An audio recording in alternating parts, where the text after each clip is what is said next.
O samba carioca caminha pela cidade e adentra aos clubes, salões e gafieiras.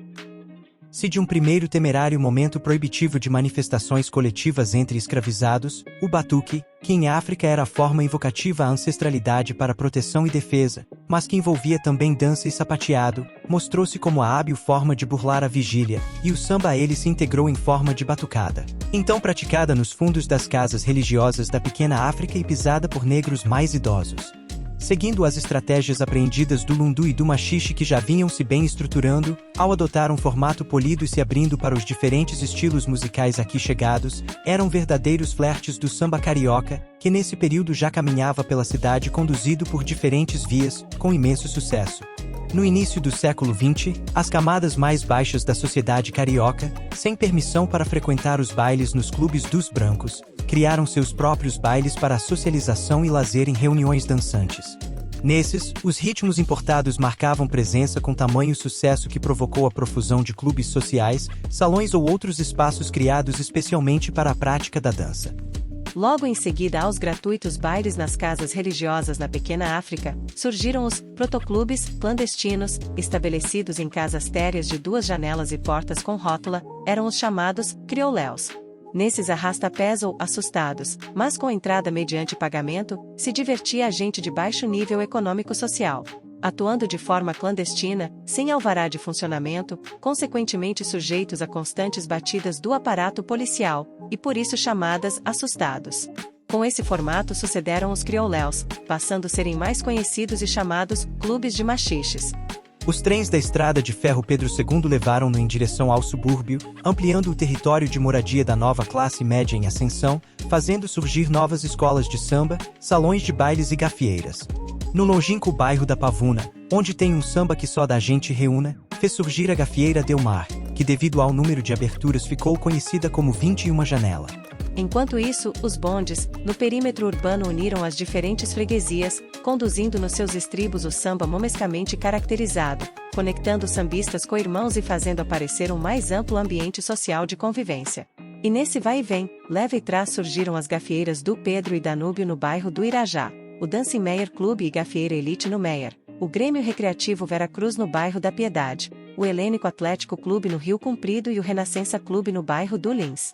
Porém esse último, com uma grande particularidade, que a semelhança do grupo carnavalesco Prazer das Morenas, criado pelos funcionários da fábrica de tecido Bangu, e inspirados nos clubes sociais negros, mais se destinavam pela valorização social dos negros. Tanto que, no ano de 1963 o Renascença apresentou a primeira candidata negra, a Isita Nascimento, para o concurso de beleza feminina no estado da Guanabara. E já no ano seguinte conseguiu eleger Vera Lúcia Couto, Miss Beleza do estado da Guanabara, para o concurso Miss Beleza Internacional. Importante observar que a musicalidade nesses ambientes era a mais variada dentro do popular urbano nacional e estrangeiro, não se restringindo ao samba sincopado. Devido a ser um ambiente de menores dimensões, em virtude do menor custo de localização imobiliária, a disciplina coletiva no salão ao dançar deveria ser ainda mais rígida, sem excessos como passos aéreos ou elásticos, o formato peito a peito era o indicado, e para mantê-lo a figura do fiscal de salão era importante. Nas gafieiras o comportamento não era tão diferente dos salões de bailes, a indumentária era ainda mais requintada, o paletó podia ser substituído pelo casacão, era chique as damas encaparem os sapatos com o tecido das saias. Andar no linho, na beca ou nos trinques era uma maneira de se sentirem incluídos na elite, fazendo entender de estar na gafieira era estar na moda. Muitos foram os comentários sobre o ambiente das gafieiras, uns procuravam denegrir seu valor, como o próprio sentido da palavra já o descreve, outros para mitificar os acontecimentos lá ocorridos criaram seus estatutos, ainda outros para romantizar sua relevância como um local onde muitos negros libertos, seus descendentes, os chamados crioulos, mudaram a forma de convivência numa cidade gratuitamente hostil. Porém, apesar das adaptações necessárias, o que não mudou foi o formato malandreado e o molejo na arte de dançar o samba nas gafieiras. Para saber como e se houve modificações no samba e na gafieira de ontem para a de hoje, visitei a professora de dança de salão Estelinha Cardoso, na sua então academia na Rua Marechal Floriano, número 42, no centro do Rio de Janeiro, quem durante longo tempo trabalhou com a mestra Maria Antonieta na gafieira estudantina musical, na Praça Tiradentes, centro do Rio, da qual tive o seguinte depoimento. Praticado hoje como de gafieira. Bom, samba dançado na gafeira, ele é o mesmo dançado nos salões de festa ou no casamento. O samba é o mesmo. O que mudou durante esse período é a forma de se dançar. Antes, o samba ele era mais aconchegante, uma forma mais arredondada, mantendo o eixo do casal. Hoje ele sofreu uma leve alteração, onde ele se mantém mais alongado e reto. Devido aos salões estarem sempre cheios, a dança era bem estreita, pequena. Não se tinha permissão de se espalhar demais. A preocupação com os outros no salão era muito grande. Havia um cuidado com a sua dama e com os outros que estavam dançando. Hoje, a preocupação está no casal e nos movimentos que eles realizam. Essas coisas é que sofreram um pouco alteração. O samba sempre será o mesmo. Um samba de salão, que se dançava na gafeira, estudantina ou elite, ou se dançava no circo voador, ou num clube como o Círio Libanês. E se dançava em cada lugar, era o mesmo samba. Hoje ele sofreu alteração. Nas suas individualidades, as gafieiras revelam um dispositivo de autocontrole, explicitado na elegância dos passos e na regulação física da distância social, característica principal de uma regrada vida urbana. Se na dança de salão está implícita uma troca, na qual a dama é conduzida pelo corpo do cavalheiro, esse ato deve ser exercido delicadamente, conforme papéis sociais bem definidos. Nesse mistério, dançar é considerar alguém, é ver e ser visto, como nas representações da vida cotidiana, com todos os predicados da hospitalidade social. Para entender, num comparativo, o que mudou no comportamento dos dançarinos antigos para os de hoje, prossegui ouvindo a professora Estelinha Cardoso, que sentenciou. A atitude do cavalheiro hoje no salão reflete mais ou menos o nosso dia a dia. Aquele desespero, corre-corre, a ansiedade. O salão também está assim. Ele está um pouco desesperado, ansioso e uma necessidade de completar 587 passos. Enquanto não chegar no 7, não consegue terminar a dança. É uma emenda em cima de outra emenda que perdeu um pouco o nosso respirar, o nosso envolver. Eu chamo também um pouco do romantismo. Isso sumiu um pouco dentro do samba. Por mais malandreado que ele seja, ele tinha sempre o romantismo do homem. Essa coisa sumiu, não encontro mais. Ele está como o nosso dia a dia, passando um pelo outro e não estamos nem se vendo. E aí isso também reflete no envolvimento dele com a dama. O que era da coisa do aconchego, do trazer para ele, e não tinha gente que dali a gente não saía, hoje a gente consegue fugir com muita tranquilidade. E até a dança ficou mais alongada, a dama tem mais atitudes. Antes ela era mais submissa, mais envolvida no movimento dele, ou a expectativa da realização do movimento dele. Hoje ela disputa quase igual ou até mais ativa dentro da dança. E essa falta do envolvimento e esse corre-corre que a gente relacionou no início da festa, isso também se reflete na atitude dele ao convidar, ao dançar. Quando ele vai se dirigir a uma dama para dançar, antes trazia até a mesa, tirava da mesa. Hoje é despedida no meio do salão, porque ele já sai do salão para ir para a direção de outra dama. Então é o corre-corre do dia a dia, ele tem que correr atrás de uma outra para dançar. E daí a evolução e a modificação da própria moda do nosso dia a dia também reflete dentro do salão. A moda de antes da camisa social foi substituída pela camiseta. Isso é o modismo, é a novidade, né? Que vem para o salão com naturalidade.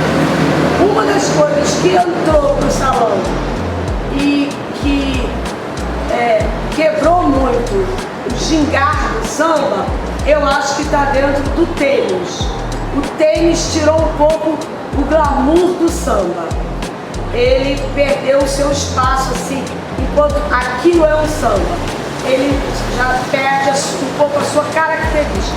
Muito em função, eu acho que do tênis. Essa é a minha opinião. Agora, o que eu mais vejo que modificou dentro do salão está sendo a alegria, o sorriso, a felicidade no salão. Hoje, às vezes, eu posso dizer que a felicidade é mais da mulher, porque hoje ela banca o salão. E o cavaleiro, ele não tem nem mais como cortejar ela, porque ele é comprado, ele é pago para dançar com ela. Então isso virou uma obrigação. O momento da sedução e do glamour que o cavaleiro tinha em toda a sua dança, em todas as suas atitudes, foi substituída por uma venda. Eu compro um cavaleiro e ele dança comigo a noite inteira. E aí ele perdeu a oportunidade de dançar com todas no salão.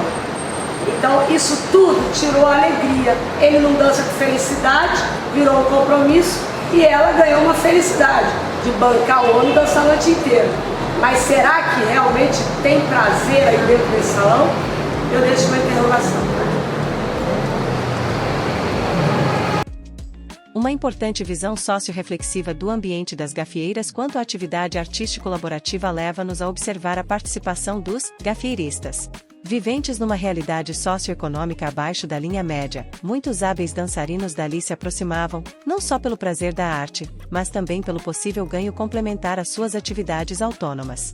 Eram pequenos vendedores ambulantes, auxiliares de serviços vários, trazendo em comum a clara visão de aquele ser um ambiente no qual se divertia a nova classe média, e seus bons comportamentos sociais eram fundamentais, e assim se portavam. Seus lugares de permanência eram sempre no canto junto à chapelaria. A vestimenta deveria ser a mais aciada possível. Atravessar o salão, nem pensar. Deveriam aguardar serem chamados para dançar com as madames desejosas. Porém, as dificuldades do duro início de vida forjaram neles uma grande resiliência, e com o passar do tempo, muitos alcançaram o respeito e confiança dos frequentadores. Outros até conseguiram vencer a barreira do preconceito e se relacionaram afetivamente com mulheres mais abastadas. O reconhecimento das suas habilidades artísticas fez com que alguns fossem convidados a auxiliar nas academias de dança que começavam a se abrir nos anos 1960, elevando sobremaneira seus status sociais. Com o passar do tempo, muitos desses gafieiristas passaram a ter parcerias fixas e acompanhamento constante dentro do habitué da dama contratante, elevando ainda mais seus status e certeza pecuniária que lhes davam uma vida menos atribulada. Atualmente, no direcionamento de preservação da tradição do samba nas gafieiras, surgem grandes e importantes iniciativas, sejam em salões, pessoais ou em grupos de estudo para manter, ampliar e contextualizar a cultura do samba. Uma dessas iniciativas foi a criação do grupo Os Mais da Gafieira pelo dançarino Joseni Silveira, que reapresentou aos mais jovens uma gama de movimentos coreográficos e ou comportamentais sociais do ambiente, que recolocou muitos jovens praticantes no caminho do verdadeiro samba. Outra grande iniciativa vem do professor de dança de salão, coreógrafo e pesquisador Alexandre Silva, que mantém um canal resgate de feitos, fatos, fotos e vídeos daqueles que, em diferentes momentos de tempos idos, bem pavimentaram o longo caminho do samba carioca adentrado às gafieiras. Também, importante e imprescindível iniciativa empresarial, partiu do professor de dança de salão e coreógrafo, Carlos Bolacha, que empreendeu no setor de ensino e entretenimento de dança, criando a Casa Noturna Caxanga do Malandro, no boêmio bairro da Lapa. Sua casa atrai não só os jovens ávidos por ensinamentos do samba e conhecimento de como é um ambiente de gafieira, mas também aqueles frequentadores das antigas gafieiras, para uma troca de energia e conhecimentos altamente positiva para ambos. Você encontrará esse tema desenvolvido e creditado no nosso livro Caminhos do Samba Carioca. Segunda edição ampliada e revisada. 2024. Se você gostou, inscreva-se no nosso canal, deixe seu comentário e convide os amigos afins.